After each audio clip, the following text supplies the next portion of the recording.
इतनी मुख्तसर जिंदगी है, जब मौत का फरिश्ता आकर दस्तक देगा तो कहेंगे हाय ये 70 साल कैसे गुजर गया, हाय ये 50 साल कैसे गुजर गया, मुझे पता भी न चला। ये मौत के फरिश्ते मुझे थोड़ी सी तो मोहलत दे दे ताकि मैं अपने मौला को राजी कर लेता। मौत का फरिश्ता कहेगा सुन, जब मौत आएगी तो मैं एक सांस की भी तुझे मौला फरमान है कि मेरे रब का हुक्म हुआ है कि इसकी यहीं से सांस खींच ले। अब मैं एक सांस की तुझे मोहलत की इजाजत नहीं दूंगा।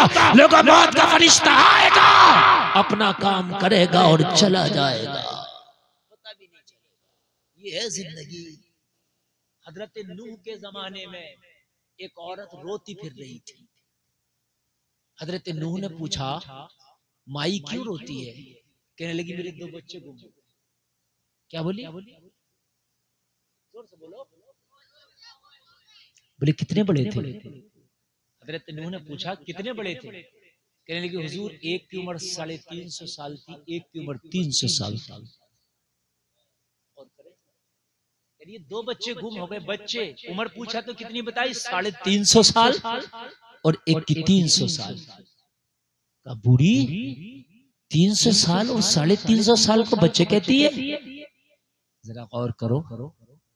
तो कहने लगी हाँ बच्चे ही हैं, क्योंकि उस जमाने में लोगों की उम्र 100 से नहीं बल्कि हजार साल होती थी। खुद हजरत नूह की उम्र 950 साल है। तो जब आदमी की उम्र 1000 साल होगी तो 300 साल तो बच्चा ही लगेगा ना उसके लिए। हजरत नूह ने फरमाया बूढ़ी माई तुझे पता है एक उम्मत आएगी आखिर में जो आखिरी नबी की उम्मत होगी, पता है उसकी उम्र कितनी होगी? कहा नूह कितनी होगी? कहा उसकी उम्र होगी 65 और 70 साल सिर्फ। कहा इतनी सी? कहा फिर तो शायद वो घर भी ना बनाएंगे।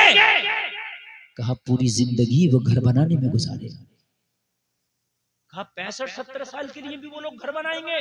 कहा उनकी जिंदगी घरों की जस्तजू में गुजरेगी। ये घर ऐसा हो, वो घर ऐसा हो, यहाँ घर ऐसा हो, वहां मकान ऐसा हो। जलसे में आने वालों जिनकी जिंदगियां 900 साल की हुई, 1000 साल की हुई, उन्होंने घरों पे तवज्जो नहीं दी बल्कि कब्र वाला घर अच्छा हो इस पे ज्यादा तवज्जो दी है।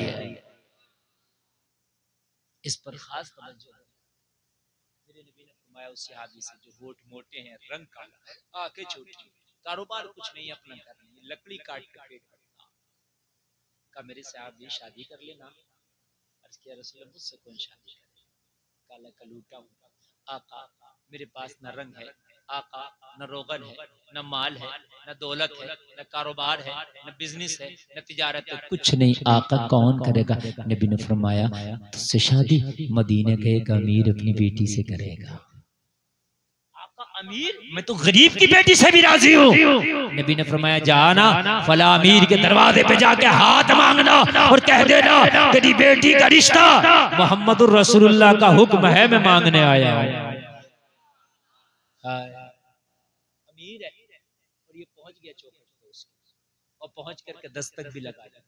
और जब दस्तक लगा दी निकल के आया, क्यों? कहने लगा मैं रिश्ता मांगने आया हूँ। रिश्ता मांगना? तेरे जैसे तो मेरे यहाँ काम भी नहीं कर, तू रिश्ते की बात कर रहा। कहने लगा मेरी तो औकात नहीं है मैं मांगने आ जाऊं, मेरी क्या औकात, मैं तो डर की वजह से ना हूं, भेजने वाला मोहम्मद अरबी है। जरा और जोर से बोलो यार। आए हाय, नींद तो नहीं आ रही ना? माशाल्लाह, बहुत अच्छा सुन रहे हैं आप। हाँ बस थोड़ी देर जरा सुन लें आप, बहुत अच्छा सुन रहे हैं माशाल्लाह। कहने लगा आका मेरी तो हिम्मत नहीं, कहा मैं भेज रहा हूँ। कहा मेरी हिम्मत नहीं थी मैं आता, लेकिन भेजने वाला कौन है? नाम सुन ले। कहा कौन है? कहा आमिना का लाल मोहम्मदुर रसूलुल्लाह है। अब बता वापस जाऊं के रिश्ता कबूल करता है? कहने लगा रुक जा यार, मशवरा कर, तुझे भेजने वाला बहुत बड़ा है। और बेटी से भी पूछ। एक बात मैं आपको बता रहा हूँ, यह मसले के तौर पर, रिश्ता जब किया करो ना अपने घर की बच्चियों का, तो जहाँ लड़कों से पूछते हो तेरा रिश्ता वहां करना चाहते हैं, वहां बेटियों से भी पूछा। ऐसा नहीं है कि बेटियों से बगैर पूछे रिश्ता कर देते हो, इनका भी हक है। शरीयत ने इजाजत दी, इनसे भी पूछो। चाहे आप न पूछ सको, घर की खवातीन के जरिए पूछवा लो। और अगर ये नाम सुन के खामोश भी हो जाए ना तो रजामंदी समझ लो। सुकूत कर रज़ा, अगर कोई खामोश है तो समझ लो उसकी रजामंदी है, लेकिन मालूम जरूर किया करो। एक तरफा चाल नहीं होना चाहिए कि लड़के से तो खूब पूछा जा रहा, लड़की से नहीं पूछा जा रहा। रजामंदी होना चाहिए। कहा मैं बेटी से पूछ लूं। कहा जा, ये इंतजार में है। घर गया, कहने लगा रिश्ता आया। बेटी की माने कि इतनी जल्दी आया है, उससे कह दो इतनी जल्दी हमने नहीं करना, हमारी एक बेटी है, इसको बड़े नाज और न्याम के साथ हमने पाला है, हम इसकी शादी बड़ी धूमधाम से करेंगे, बड़ी आन बान शान से करेंगे, इसकी शादी ऐसे कैसे कर दे, किसी के हाथ में हाथ कैसे दे दे। कहा वो तो मैंने भी कहा था, मैंने भी मना कर दिया था, मगर रोक के इसलिए आया हूँ, जो आने वाला आया है अपनी मर्जी से नहीं आया, भेजने वाला मोहम्मद का भेजा आया। अब बता क्या करें। तो माँ ने कहा फिर एक काम न कर, मेरी तो इजाजत है, मोहम्मद का भेजा आया तो बेटी से। हाय हाय सुभान अल्लाह। बेटी से पूछा, कुर्बान जाए यार, लाजवाब बेटी है, सुभान अल्लाह। बेटी हो तो ऐसी होती है। कहने लगी बेटी रिश्ता आया। कहने लगा बाप कैसा आया, कब वो छोड़ कैसा आया, वो अगर बताऊंगा तो पता नहीं तुझे क्या समझ में आए कि नहीं। भाई इतना पूछ ले कि भेजा किसने। कहा किसने भेजा। कि रिश्ता भेजने वाला कोई और नहीं, नबियों का सरदार तेरा और मेरा आका है। सुभान अल्लाह, सुभान अल्लाह।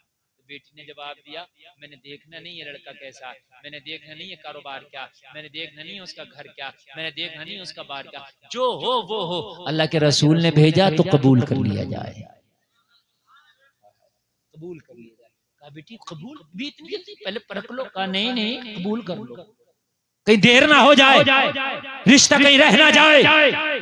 कहा बेटी बिना देखे। तो जवाब सुनो यार, ईमान ताजा हो जाएगा। कहने लगी ओ बाप, अब जो रिश्ता कर रही हूँ वो चेहरे पे नहीं कर रही हूँ, अब जो रिश्ता कर रही हूँ माल और दौलत पे नहीं किया जा रहा, बल्कि कयामत के दिन जब बीवियों को लाया जाएगा, शोहरों को लाया जाएगा, उनके रिश्ता कराने वालों को लाया जाएगा, सबका नाम आया माल खोला जाएगा। मौला इसकी बीवी ये है, रिश्ता कराने वाला फला है, इसका शोहर ये है, रिश्ता कराने वाला फला है। जब मुझे पेश किया जाएगा तो फरिश्ते कहेंगे मौला इसका शोहर ये है और रिश्ता करने वाला मोहम्मद रसूलुल्लाह है।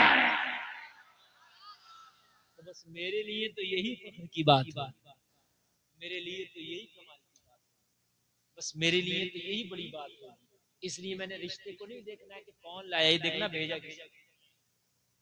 रिश्ते जब आया करें माली एतबार से अगर कमजोर हो तो उनको आमाल के एतबार से तोला करो कि हसब नसब तो ठीक है, चालो चलन तो ठीक है, बस दीनदार तो है, ये चीजें अगर मिल जाएं तो दूसरी चीजें अगर हल्की भी हैं तो उन पर आप राजी हो जाओ और अल्लाह की रजा में राजी हो जाओ, छोड़ दो, अल्लाह ताला बरकतें अता फरमाएगा।